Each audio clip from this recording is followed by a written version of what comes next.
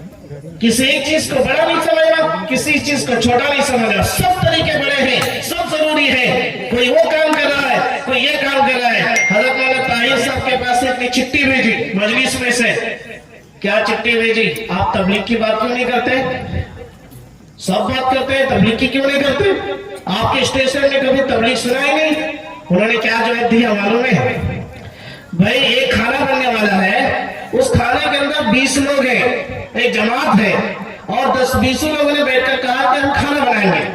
اب 20 لوگوں میں سے کسی نے کہا کہ ہم لکڑی لائیں گے, کسی نے کہا گوشت لائیں گے, کسی نے کہا چاول لائیں گے, فلاں لائیں گے, فلاں لائیں گے. سب کو ذمہ داری بانٹی گئی, سب مل کے اپنا پورا کام کیے. وقت پر کھانا بنے گا, سب کھائیں گے.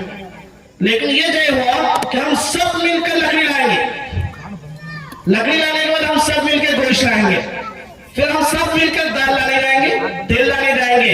یہ سب سامان اکٹھا کرتے کرتے وقت گزر جائے گا, نہ کھانا ہوگا نہ کچھ. سمجھ رہے؟ پھر اس میں اتنا نقصان ہوگا کہ بھوک کی حالت میں کیا ہوگا وہ بھی پتا ہے, اور کتنے نقصانات ہوں گا وہ بھی پتا ہے. اس کے لیے سب کو ذمہ داری. تو علماء کیا کر رہے ہیں؟ یہ قرآن کی حفاظت کر رہے ہیں. قرآن اگر حفاظت کرنا چھوڑ دیے جائے تو لوگ حافظ ہونا چھوڑ دیں گے. ایک وقت آئے گا تمہیں حافظ پہ گھومتے پھریں گے. آج دیکھا ہم نے بڑے بڑے اسلامی ممالک میں الحمدللہ کی طرح بھی ہوتی ہے, حافظ نہیں مل پا رہے. عجیب حالات سنتے ہیں. تو بھی بڑے مسئلے ہیں. بہرحال اللہ کا شکر ہے ان مدارس کی طرف سے حفاظ مل رہے ہیں. یہی مدارس ہے جب کوئی شیعہ اٹھ کر کوئی مسئلہ اٹھاتا ہے اس کا جواب دینے کے لیے علماء کی جماعت ہے. کوئی بڑا مسئلہ اٹھاتا ہے اہل حدیث کی طرف سے علماء لڑ کر اس کا جواب دیتے ہیں. قادیانی کا فتنہ آتا ہے, لڑ کر اس کا جواب دیتے ہیں. اس طرح ہزاروں امت میں فتنے آ رہے ہیں, ہزاروں علماء کی جماعتیں ہیں جو الگ الگ لڑ کر ان مسائل کا حل کر کے ان فتنوں کو دبا رہے ہیں. اگر یہ علماء نہ ہوتے, یہ فتنے ہم پر حاوی ہوتے, آج ہم اپنے ایمان پہ باقی نہیں رہتے. یہ علماء کام کر رہے ہیں. یہ سب دعوت کے ساتھ میں سیرت کے طریقے ہیں. تو انشاءاللہ ہم سب علماء سے مدارس سے محبت کریں گے. اور یہ سب جو ہے نہیں علماء مدارس یہ سب سیرت سے جڑے ہوئے, اس لیے کہ مدرسے میں پڑھنے والے نبی کریم صلی اللہ علیہ وسلم کے مہمان کہتے ہیں ہم لوگ. کیوں کہتے ہیں؟ وہی اصحاب صفہ کا چبوتری کی بات آتی. بہرحال ماشاءاللہ جو بچوں نے محنت کی ہے, بچیوں نے محنت کی ہے, بچوں نے محنت کی ہے, سب نیت کرو انشاءاللہ ہم انفرادی وقت میں نبی کریم صلی اللہ علیہ وسلم کی ایک ایک سنت کو جانیں گے, اس پر عمل شروع کریں گے. دھیرے دھیرے ایک ایک پر عمل کرنا ہے. سبھی پر عمل کرنے جائیں گے تو کبھی نہیں ہو سکتا. دھیرے دھیرے دھیرے کرتے جائیں گے. ایک وقت آئے گا کہ انشاءاللہ تمام سنتیں ہمارے اندر زندہ ہو جائیں گی. دھیرے دھیرے آہستہ آہستہ چلنا ہے, کریں گے انشاءاللہ. علم سے اور علماء سے محبت کریں گے انشاءاللہ, اور نبی کریم صلی اللہ علیہ وسلم کی ایک سنت کو ہم زندہ کریں گے انشاءاللہ. زندہ کرنے کا یہی طریقہ ہے. کاروبار میں زندہ کرو, گھر میں زندہ کرو, کھاتے میں زندہ کرو, چلتے میں زندہ کرو, اپنے بول میں زندہ کرو. دھیرے دھیرے دھیرے سنتیں آتے جائے گی.